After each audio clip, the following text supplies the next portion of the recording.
Hi, I'm Dubber. I'm the director of Music Tech Fest, and this is the MTF podcast.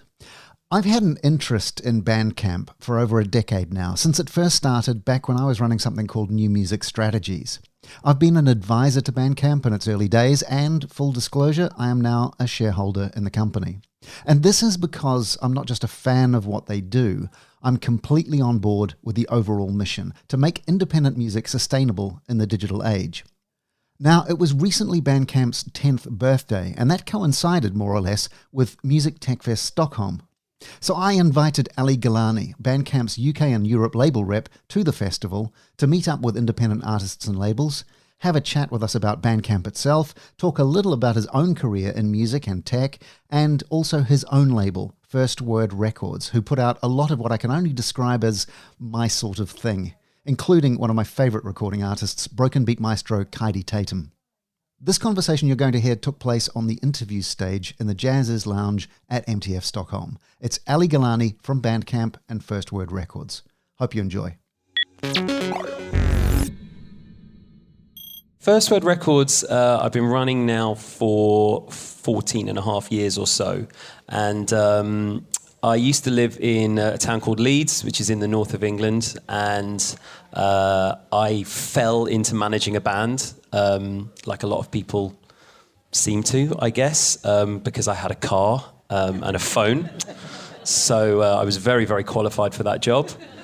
And then we were just in this situation where there was a great music scene in Leeds. There's a really good college of music there that has an amazing jazz course. And so there's always amazing musicians coming through the town. But there was no record label. So seeing how qualified I was to be a manager, I thought, well, I'm equally qualified to set up a record label.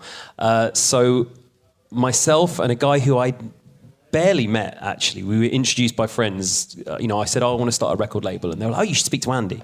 So I met this guy called Andy H, who was a scratch DJ from Sheffield, and we put out a 12-inch and a CD with some friends of ours on it, basically. And it was kind of hip-hop with a kind of soulful, jazzy sort of leaning to it. And then it went from being very much a kind of family thing in our town, from people in that scenario, to then kind of growing and taking in a lot of other artists from all over the world, from Japan and from the US and France, Germany, Australia, all kinds of places. And I'm now back in my hometown of London.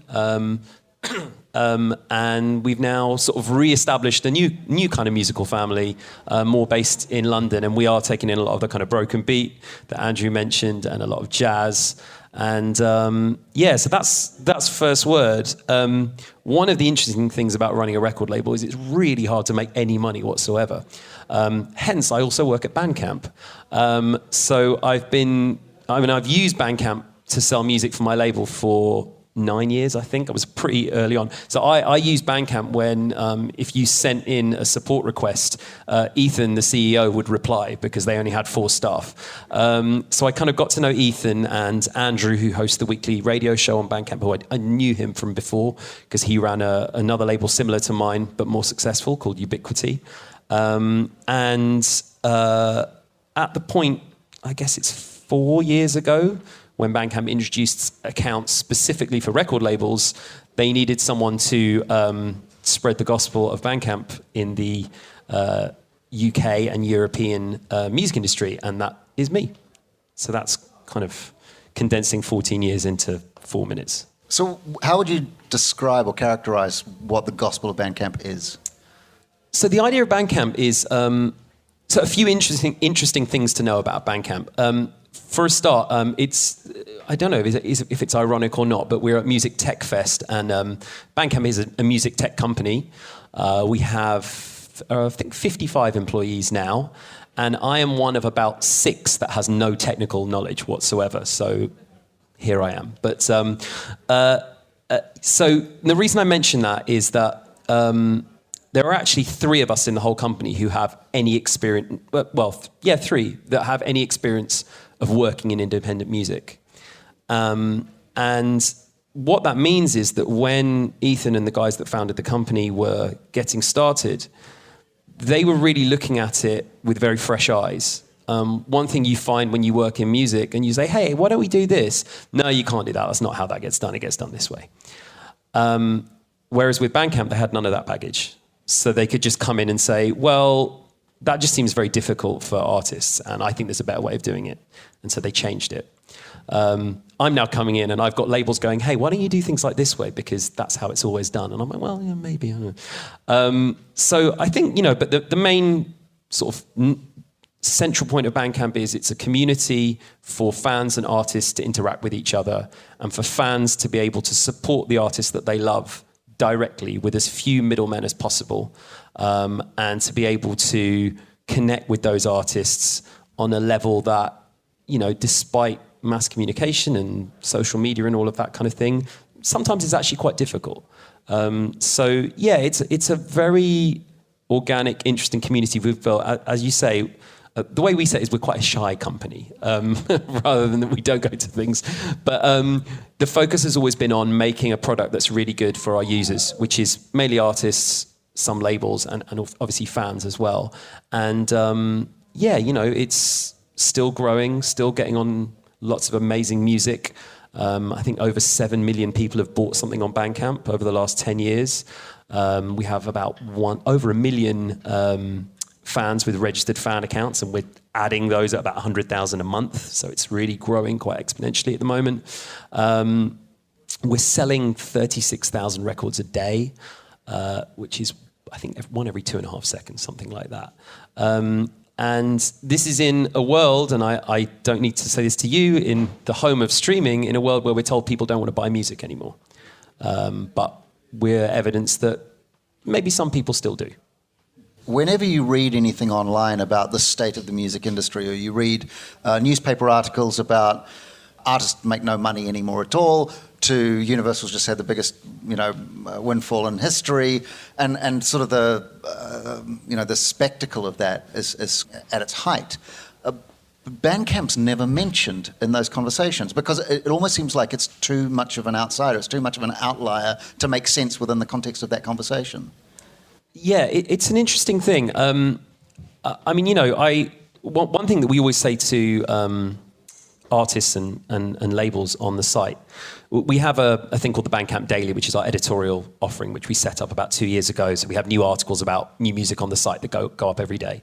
And we sometimes get artists saying, look, if we make it Bandcamp exclusive for a week, can we get this coverage? And we always say, well, no, look, we might cover it anyway, but why would you not put it in a place where your fans might be? Put it on Spotify, put it on Apple Music, but also put it on Bandcamp, because some of your fans are going to be there. So, we're kind of not really that interested. It's fine. I understand as a consumer the convenience of streaming. I'm yet to be convinced of the business model of it, that's robust, this is speaking personally. But, for my label, I've got artists that do really, really well off of streaming. So it's not like I'd say, don't do that. However, one of the things about streaming is actually, if you think about it, it's almost more like radio, because the way you really make money is you get playlisted. So you have the same structures that you had in radio and the same barriers if you're an independent artist.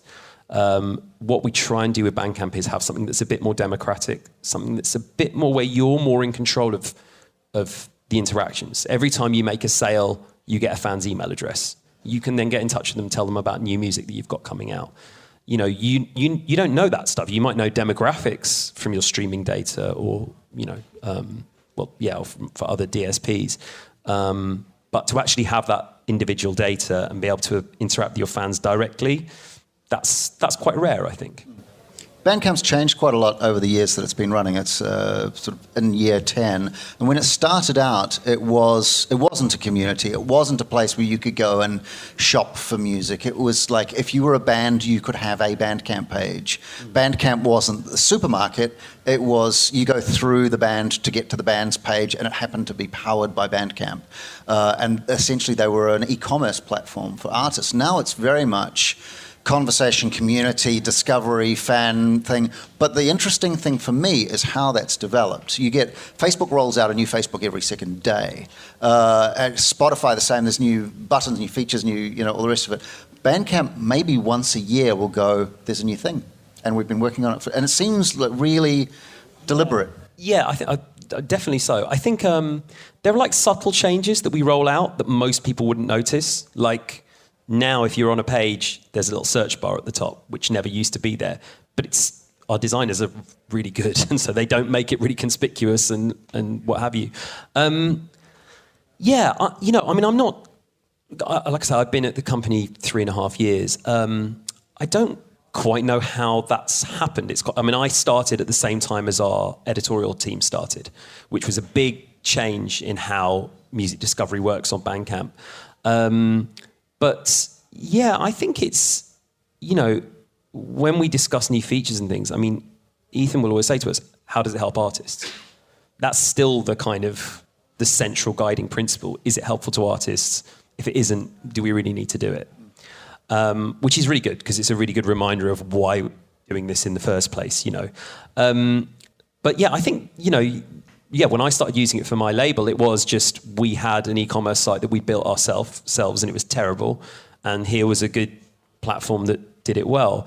I think now with the editorial, with fan accounts as well, so I don't know if you guys are familiar, but you can set up a fan account. If you buy something on the site, you buy your vinyl, you get a free download in whatever format you want. You can then also, if you download the app, stream that album, once you've bought it through the app. And you can also then set up a fan account and follow other fans, and they can follow you. And you get an email once a week saying, here's what fans that you follow have been buying, and you can click on stuff and buy it. If you buy something off of someone else's recommendation, they get an email saying, hey, well done. You just helped sell this record. Give yourself a high five. And it's as close to the thing of being in the record shop and looking over someone's shoulder and going, oh, that looks interesting. I'll check that out. And that's kind of where we want to go with it. Hi. So I didn't know that feature existed. And my housemate's boyfriend came over and said, I saw you bought that really weird track. Really, on a social media thing, it's either creepy, boring, or inconsequential. For some reason, I don't know why it was, on the Bandcamp app, which I was new to that week, it felt really nice. Well, I think, it's interesting you say that. The way I always say it is that someone actually described it to me once as an antisocial network that we have. Because, you don't have to post a photo of your breakfast. You can just buy music you like, and then people look at it and maybe they buy it. Well, I was involved in those early conversations with Ethan about the discovery, and we talked about this looking over the shoulder thing and the rest of it. But the important thing was that it was high friction sharing. So that in order to recommend something on Bandcamp, it's not clicking a like button or a heart or anything like that. You part with money. When you part with money, it shows up on your stream. I actually paid money for this, and there's no real higher recommendation than that. And that's why it's kind of a powerful recommendation, and why it's like looking over people's shoulders. But okay, so the thing I guess I really want to get to is why you're here today in this place at Music Tech Fest, because you are the, sort of the advocate for Bandcamp, and there's a reason for you to be here, physically present. Yeah, I think, for us, it's we're kind of not going to all these conferences here, there, and everywhere. There's music conferences, I think, in every town in England, actually, now, it seems. And we're quite picky about that. I think, there's a certain ubiquity to a lot of these things, and you see the same people saying the same things over and over again. But for us, obviously with the connection with yourself and the chance to kind of speak to some people who we maybe don't normally speak to so much is really interesting. And, like I say, for myself, as someone from a very non-tech background, but, I have seen the technology behind Bandcamp has revolutionized how my label is run, like completely changed how things work. And so that's quite an interesting meeting point for me personally, and to kind of see other ways people are doing that is and great. It is literally a meeting. You're going to now go into this room over here, the exclusive space. See that closed room over there? We've put that aside. There is a 3D audio installation in there that you're free to explore and experience and participate in throughout the festival. But Aly's going to be meeting artists, labels, whoever wants to go and talk to them. Have a wee chat and talk about Bandcamp things. Yeah, please do. We do like to Yeah, even though we're slightly inconspicuous as a company, sometimes we do like to speak to our artists and our users. And the other thing we really love is getting feedback about how the site works, because if we can make a little improvement that's going to make a difference, fantastic. I mean, I have this thing as a non-tech person. I'll have a feature request come in from a label, and I'll go and speak to our developers and say, hey, I was just wondering about this. And I don't know if they'll look at me and go, yeah, that'll take 10 minutes, or go, are you an idiot? We're going to have to rewrite the whole site, because I have no concept of how it works. But it is really good for us to hear people's experiences of the site, both as a fan and as artists and labels, and hopefully, perfect it and improve it. Great. Well, thank you so much for being here. Aly Gillani from Bandcamp and First Word Records. Thank you. That's Bandcamp's UK and Europe label rep and the founder of First Word Records, Aly Gillani. And that's the MTF podcast. If you liked it, please subscribe and tell your friends. If you didn't, then chances are you're not still listening and have moved on to something more in keeping with your tastes, with our best wishes. Either way, hope you have a great week and talk soon. Cheers.